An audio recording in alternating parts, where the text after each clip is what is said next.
Hola a todos. En esta nueva edición de iCat Podcast tendremos el placer de escuchar a Igor Lukic, ejecutivo de ciberseguridad con más de 18 años de trayectoria, quien nos va a contar sus experiencias trabajando en el área de seguridad para multinacionales y los desafíos de este sector. Así que sin más preámbulos, los invito a disfrutar de estos minutos de interesantes vivencias y consejos de la mano de nuestro gran experto.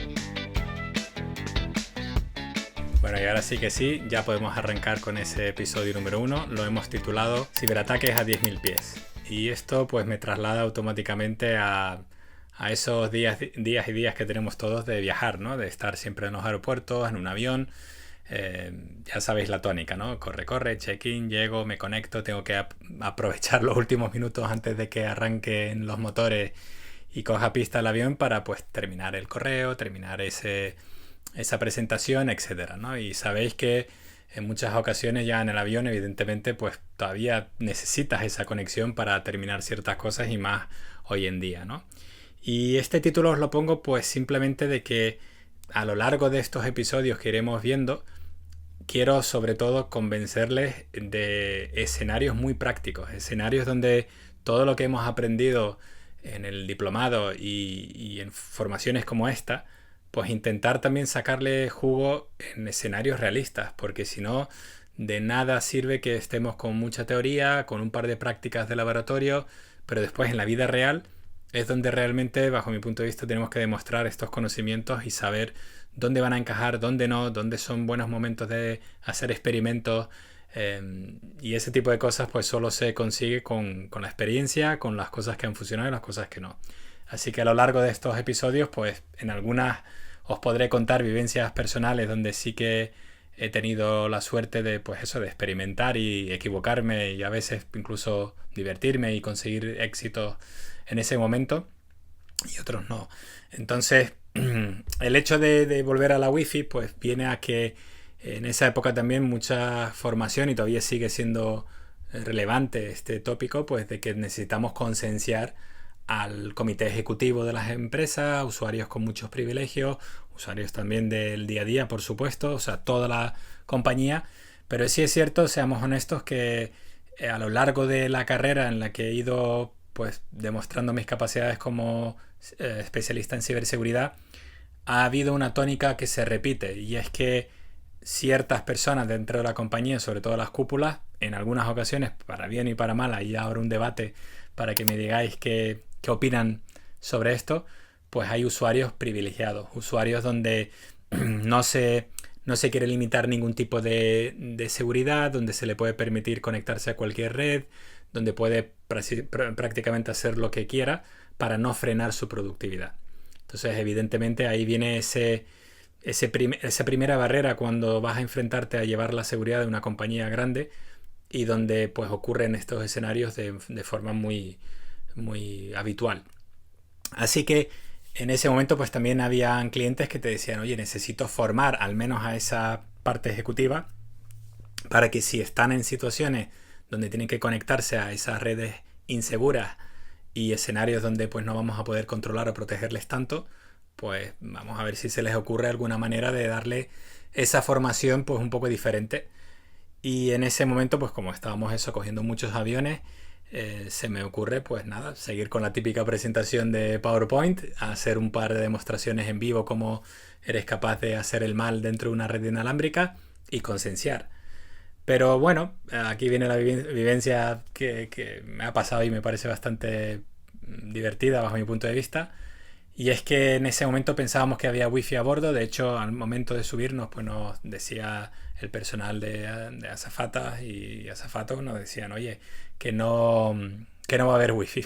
Así que nos mostramos indignados porque pensábamos que podíamos hacer el típico caso de, oye, estudiar cómo está montada esa wifi, ver cómo se comporta un poco la red, los usuarios, e incluirla dentro de las presentaciones para que cuando ese comité ejecutivo que está siempre viajando de un sitio a otro, pues que le podamos guiar, ¿no? Y decir, oye, esto es lo que ocurre a bordo, pueden haber personas en el mismo avión que puedan incluso atacarte, que puedan hacer ciertas cosas, ¿no?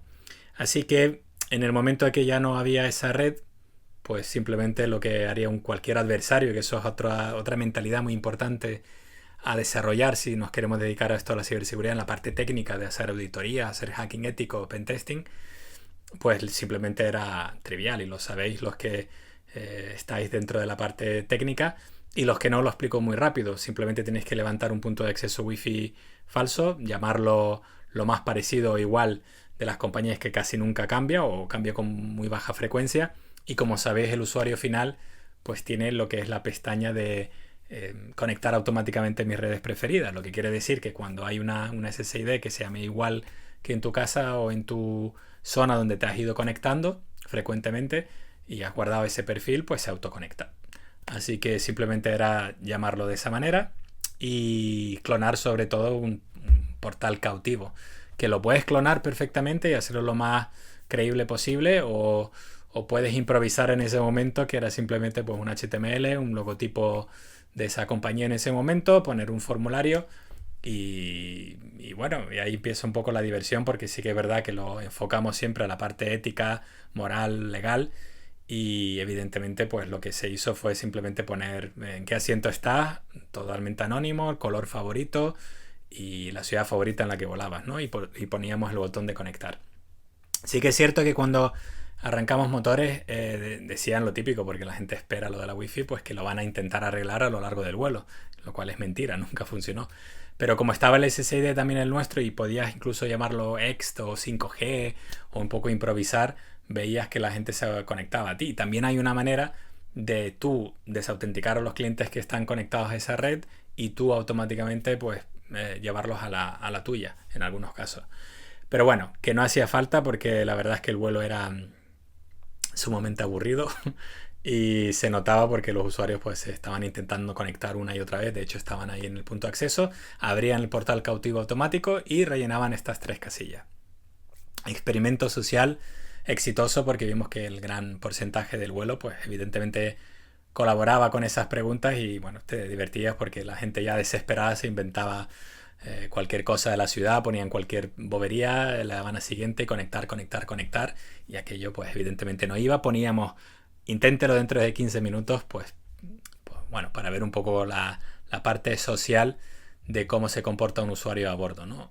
Y ahí viene esa formación ejecutiva de decir, por supuesto sabemos y empatizamos y debemos de estar del lado del usuario siempre, pero también hay que decirle que, claro, estás en un avión, tú no controlas qué pasajeros están a tu lado, no controlas ese punto de acceso wifi donde estás, y va a ser bastante difícil que la seguridad que tengas, algo que sea muy buena y muy estricta, pues que puedan hacerte bastantes cosas, sobre todo esos ataques de ingeniería social y de manipulación. En este caso lo que va a pasar pues es levantar a los 15 minutos un portal distinto con otras preguntas y con un botón en verde como que ya hay conexión, y eso anima mucho. Entonces ya estás jugando con la parte psicológica del usuario y dices, por fin, esto ya parece que funciona y parece que el portal está como más completo, ¿no? Y como que se carga completamente. Y ahí es cuando pones pues más preguntas. En este caso, evidentemente, continuamos con la broma de decir, pues, ¿qué opinas de la compañía? Si tienes perro, gato, o sea, totalmente preguntas random, como se suele decir. Y de nuevo, pues veías que la gente pues conectaba desesperadamente, algunos con comentarios nocivos hacia la compañía, que funcione ya, cosas por el estilo. Y ahí se finaliza. Se finaliza desde el punto de vista nuestro de simplemente demostrar que el usuario le da igual la seguridad, que no ve el certificado, que no inspecciona nada de esa conexión, contestará lo que le pongas. Entonces un adversario, si se dedican a la parte más ofensiva y se quieren dedicar a esos proyectos donde va a haber un hacking ético, pentesting, etcétera, pues evidentemente la magia consiste en que esos portales pues tengan más intrusión para demostrar las capacidades y para medir la madurez del usuario, que es el ejecutivo, sobre todo por la persona que viaja en ese momento con su equipo, a lo mejor, de ver cómo están de preparados y qué información darían a cambio de esa conexión de wifi, que es lo que personalmente siempre me ha preocupado. Si tú tienes un correo importante a terminar y no tienes tu propia cobertura, creedme que vas a contestar a lo que sea, darás lo que te pidan y tú le darás al botón de conectar. Así que ahí se me ocurre, no quiero tampoco dar ideas de ofensiva, no se trata de esto, no, nuestro diplomado va un poco a la parte ejecutiva, en la parte de entender globalmente proyectos de ciberseguridad, pero sí os puedo decir que evidentemente con quizás introducir datos bancarios, nombre y apellido, teléfono móvil para que te supuestamente llegue ese token de conexión y te lo inventas, pues ya tendrías una información muy jugosa para seguir en el siguiente ataque. Y ahí es donde quiero dejar la parte muy importante de esto de la ciberseguridad y de los ciberataques. En muchas ocasiones es verdad que son totalmente oportunistas, totalmente van directo al grano de, oye, te quiero robar la contraseña, te quiero robar la tarjeta de crédito, quiero robar tus credenciales, tu acceso VPN, etcétera, etcétera, o que ejecutes una vulnerabilidad. Van por ahí los tiros. Pero sí es verdad que los ataques, bajo mi punto de vista, ya más orquestados y más que pertenecen a bandas de cibercrimen que cada vez son más habituales, pues la verdad es que van por fases, ¿no? Va a esa primera fase de recolección de información. Recolecta. Si soy capaz de tener esos accesos iniciales, información privilegiada, el siguiente ataque que puedo lanzarlo dentro de una semana, 2 semanas, en un mes, depende de tu umbral de capacidades o de tu manera de operar, porque hay gente que es más desesperada y hay gente que es mucho más madura, espera el tiempo adecuado, ve cuándo están de viaje, quién está de vacaciones.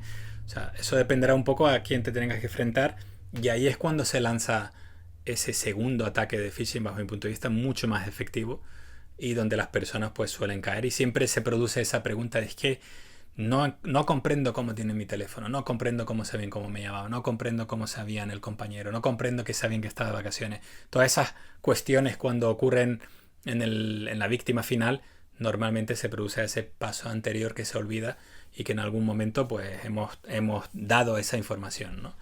Así que a partir de ese escenario, pues imaginad, dimos el curso de formación a un equipo de ejecutivos bastante exitoso, entendieron perfectamente cómo funcionaba, y sin cambiar mucho de tema, también nos pasó algo parecido en un congreso de ciberseguridad, donde hicimos algo muy práctico en esa época, hace mucho tiempo, cuando esto de meterse en mitad de las comunicaciones, man in the middle, y robarte las credenciales para darte acceso a wifi y cosas por el estilo, estaban de moda, y sigue de moda, yo creo, en algunos casos.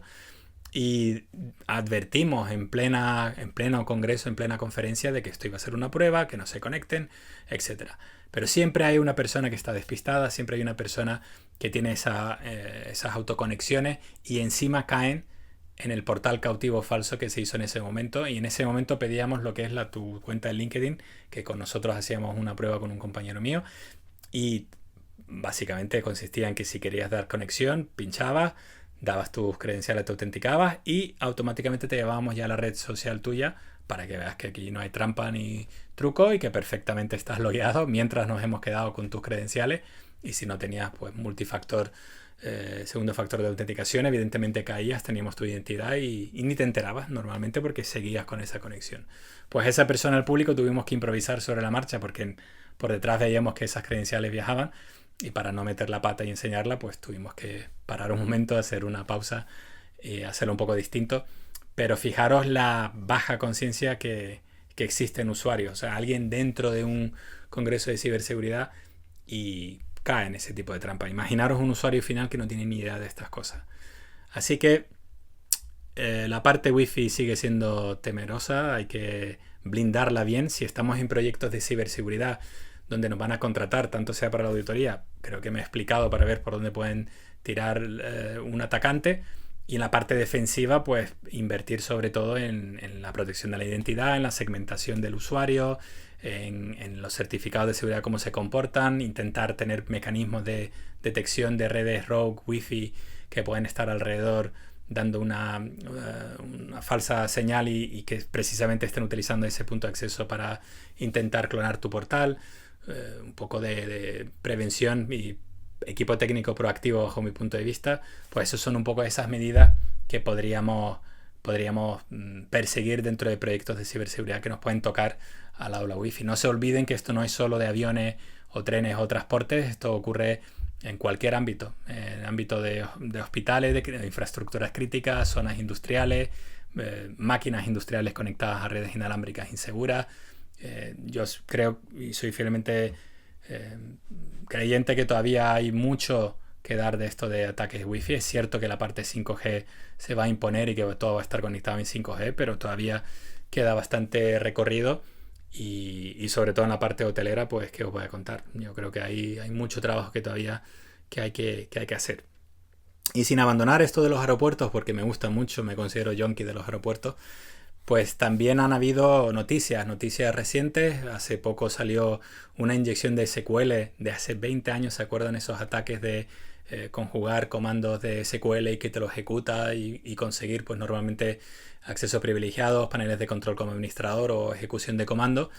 Y ahí pues salió una empresa precisamente que estaba conectada con la parte TSA americana, que es la que se encarga de la parte de seguridad de los aeropuertos y de la parte fronteriza, ¿no? Cuando cruza.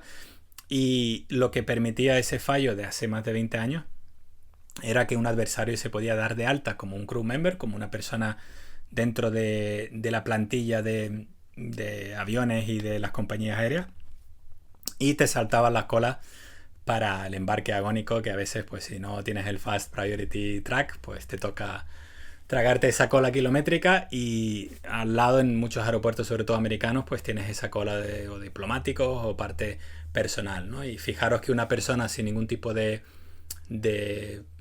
poder se podría colar en esas colas, en esos aeropuertos donde ni siquiera tienes la tarjeta de embarque en ese momento, sino tienes un usuario y un token, un QR que se te ha generado en el panel de control, y pasas para adentro de una infraestructura crítica. Entonces esto es grave, esto sigue siendo, bajo mi punto de vista, bastante delicado y sigue ocurriendo. Esto es algo preocupante. Así que no se fíen solo de los ataques modernos. Todavía los ataques de vieja usanza de ingeniería social, manipulación, phishing, la parte de ataques wifi clásicos todavía funciona. Hay mucha superficie a cubrir y bueno, que no bajemos la guardia, ¿no? Y para ir terminando también ha habido otra noticia que me parece curiosa destacarla. Una empresa de vehículos bastante famosa tecnológica hace también un tiempo, pues precisamente si eras capaz de levantarle o robarle la usuario y contraseña de una persona dueña de ese vehículo, pues podías loguearte en la aplicación. Evidentemente veías el tracking del coche, qué características tiene, dónde está, qué extras tiene, cosas por el estilo. Pero también podías crear una llave temporal de acceso con el móvil en ese momento para abrir el coche, arrancar el coche, incluso usar el coche durante un tiempo. Y todo esto era porque podías falsificar un punto de acceso wifi una vez que estabas cerca. Como tienes el tracking del vehículo, te acercabas donde estaba, levantabas el punto de acceso que se asociaba el coche hacia ti, generabas ese código temporal, se abría la puerta y podías arrancar y llevarte el coche o robar el contenido dentro. Así que, insisto, la parte de comunicaciones inalámbricas es algo delicado, es algo apasionante, y mis últimos consejos para el episodio de hoy pues es simplemente crear escenarios, en vez de hacer laboratorios, bajo mi punto de vista, algunos muy académicos y a veces poco prácticos y aburridos, evidentemente sin cruzar la parte legal, y se tienen que asesorar antes de hacer este tipo de cosas o tener permisos, etcétera. Pues hacer algo mucho más didáctico, mucho más práctico, donde puedas hacer este tipo de cosas visual. Vas a ahorrarte cursos y cursos de formación donde pues mucho personal evidentemente ya está cansado de escuchar pues algunos consejos que no comprenden o que no quieren entender, o simplemente no es de su agrado o no tienes la atención adecuada a lo que les estás explicando. Pues simplemente el consejo es, cuando adquieran los conocimientos que van a tener en este diplomado o en otra formación, pues aplíquenlo a escenarios divertidos en este caso. Acuérdense lo que hemos hablado en este episodio, y si tenéis dudas, por favor, pues búsquenos en las redes sociales, que estaremos encantados de atenderles. Hasta la próxima. Ha sido un placer hacer este episodio para ICAT Business School. Recordarles que tendremos más episodios donde vamos a compartir pues más escenarios, más experiencias, y simplemente invitarles a que visiten las redes sociales de ICAT Business School, tanto en LinkedIn como en YouTube buscando ICAT TV, o de igual forma pues en la cuenta principal de Spotify, ICAT Podcast, donde os podremos atender. Y sobre todo buscamos que nos den vuestros comentarios, que nos recomendéis si os ha gustado el episodio, y dadnos ideas para hacer próximos contenidos, y esperamos verles en nuestro diplomado.